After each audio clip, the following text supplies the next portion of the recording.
আল্লাহর কাছে প্রার্থনা করব, আল্লাহ গুনাহ মাফ করে দেব।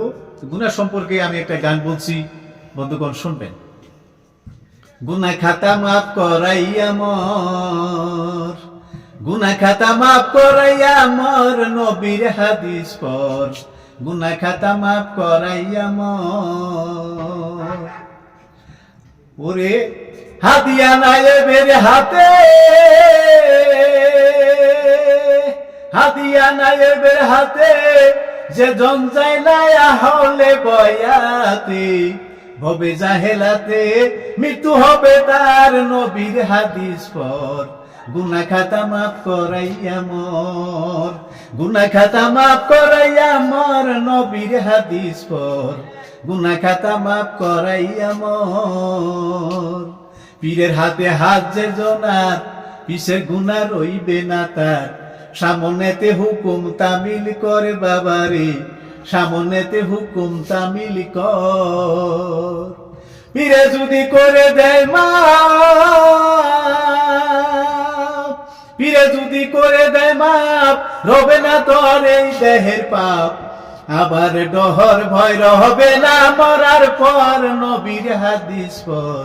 গুনাহ খাতা মাফ করাইয়া মোর, গুনাহ খাতা মাফ করাইয়া মোর, নবীর হাদিস পর। গুনাহ খাতা মাফ করাইয়া মোর। ভাই বন্ধুগণ, এই যে কথাটা বলছি, হাদিয়া নায়েবের হাতে যেজন যায় না আহলে বয়াতে, হবে জাহেলাতে মৃত্যু হবে তার। সত্য কথা। কোন মানুষ যদি পীরের কাছে বায়াত হওয়াটা নিন্দা করে, ঘৃণা করে, হিংসা করে, তাহলে তার জাহেলাতে মৃত্যু হবে। তার মানে মৃত্যুটা তার মানে মানসিকতা হিসেবে হবে না। আজরাইলে মানুষের জান কবজ করে কয়েক শ্রেণী, তার মধ্যে সবচেয়ে একটা কষ্ট শ্রেণীর জান কবজ করা হইল সম্পূর্ণ মানুষটা আজরাইলের হাতের মধ্যে ধরে সিপে, তারপরে তার সারা শরীরটা সিপে একটা আটার একটা দলার মতো বানাইয়া, তারপরে তার জানটা বাইর করে দেয়, নিয়ে যায়। এইটা যেমন জাহেলিয়াতি মৃত্যু। তাই কইছে যে যারা এই আহলে বয়াতে যারা গেল না, তাদের মৃত্যুটা ওইভাবে হবে। তারপরে হাদিয়া নায়েবের হাতে, পীরের হাতে হাত যে জনার, পিছের গুনাহ রইবে না তার। সামনেতে হুকুম তামিল কর। যদি কেউ পীরের হাতে হাত দিয়া বায়াত করলো, তাহলে এই যে পীর বলে বায়াত হওয়ার সময়, বাবা তুমি আমার হাতে হাত দিয়া বায়াত করলা, তাহলে এই যে তোমার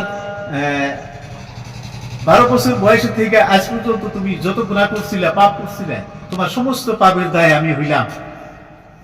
এই সব পাপ আমি আল্লাহর কাছে তওবা করে, ইবাদত বন্দেগী করে আমি আল্লাহর কাছে মাফ চাইবো, ক্ষমা চাইবো, আল্লাহ তোমার মাফ করে দিবেন। কিন্তু আজ থেকে সামনের জীবনে তুমি ভালো কাজ করো, আল্লাহর ইবাদত বন্দেগী শুরু করো, সৎ কথা বলো, হক হালালি খাও, মানুষের সাথে সৎ ব্যবহার করো। এই যে পীর আদেশ করলো, তাহলে যদি এইভাবে মানুষ চলে, তাহলে এই যে মানুষের যে একটা পরকাল আছে, দুনিয়াতে যদি মানুষ ভালোভাবে আল্লাহর ইবাদত বন্দেগী করলো, তাহলে পরকাল কিয়ামতটা তার জন্য খুব সহজ হবে। মুমিনদের জন্য কিয়ামত একটা খুব ভালো একটা আল্লাহকে দেখার জন্য, রসুলের দেখার জন্য একটা নিদর্শন আসবে। তাই বলছে কথাটা যে আপনি পীরের হাতে হাত যে জনার, পিছের গুনাহ রবে না তার। সামনেতে তার হুকুম তামিল কর, পীর যা বলে তা পালন করা। তাইলে যদি এইভাবে চলতেছে, তাইলে আর পরকালে তার জন্য কোনো চিন্তা নেই। পরের পয়েন্টটা শুনেন। ভবের পরে থাকতে তাজা, মাফ করে দাও গুনারে বোঝা। কবর হইতে লুটিও হাসর বাবারে, কবর হইতে লুটিও হাসর। কেউ করবে না জিজ্ঞাসাবাদ, কেউ করবে না জিজ্ঞাসাবাদ, কামিল পীরের হইলে বায়াত। সালাম দিবে ফেরেশতায় আল্লাহর, নবীর হাদিস পর। গুনাহ খাতা মাফ করাইয়া মোর, গুনাহ খাতা মাফ করাইয়া আমার নবীর হাদিস পড়, গুনাহ খাতা মাফ করাইয়া আমার। কি বলছে? ভবের পরে থাকতে তাজা মাফ করে নাও তোমার গুনার বোঝা। আপনি যদি দুনিয়াতে বেঁচে থাকতেই যদি আপনার গুনাহ সমূহ মাফ করে না নেন, তাহলে মরার পরে আপনার আর কোনো ক্ষমতা থাকবে না, কোনো সুবিধা থাকবে না আপনার এই গুনাহ মাফ করার জন্য। তাই বলছে ভবের পরে থাকতে তাজা মাফ করে নাও গুনার বোঝা, কবর হইতে উঠিও হাসর। মানে পরকালে সমস্ত মানুষে কি দুগলা ঘাসের মতো হাসরের দিন গাজায় তুলবে। তাই বলছে কথাটা, যা আল্লাহর যত ফেরেশতা আছে যদি মুমিন বান্দা হয়, তাহলে পরকালের দিন সমস্ত ফেরেশতারা মুমিন বান্দাকে সালাম দিবে, কোনো ডর থাকবে না, ভয় থাকবে না। তো বলছে শেষের কয়েকটা দেখেন, কোরআনের কথা নিয়া গান বলেছে হাসান মিয়া, দোয়া নিছে খাজা ইজরাইল শাহ। ইজরাইল শাহ ছিল হাসান শাহ পীর কামরা। তাই উনি ওনার কথাটাই বলছে, কোরআনের কথা নিয়া গান বলেছে হাসান মিয়া, দোয়া নিয়া খাজা ইজরাইল শাহ। যে মানে না পীরের কথা, যে মানে না পীরের কথা, সে দেয় নবীর প্রাণে ব্যথা।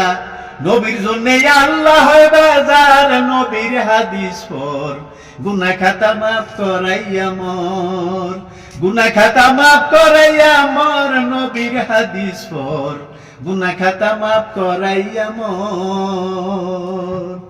এই যে কোরআনের এই যে কতগুলা নিদর্শন নিয়ে হাসান মিয়া গানটা রচনা করছে।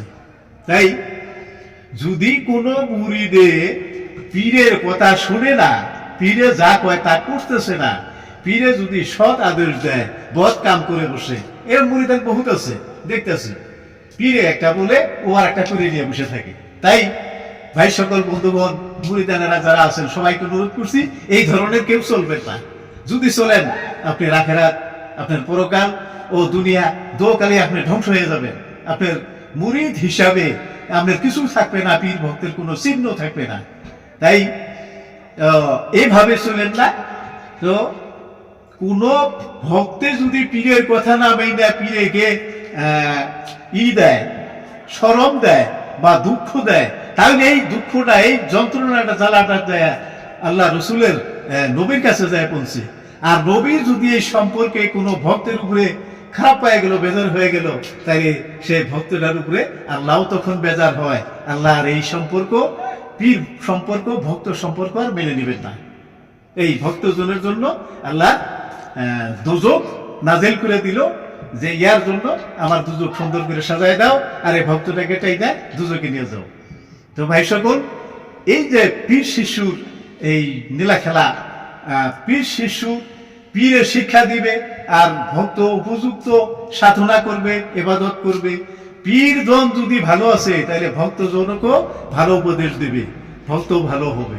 পীর যদি ঠিক নাই, ভক্ত ঠিক নাই, তাহলে সবাইকে অনুরোধ করছি, আপনারা যারা বায়াত হয়েছে তারা পীরের উপযুক্ত শিক্ষা নিয়ে আপনি উপযুক্ত একটা মুরিদ হন।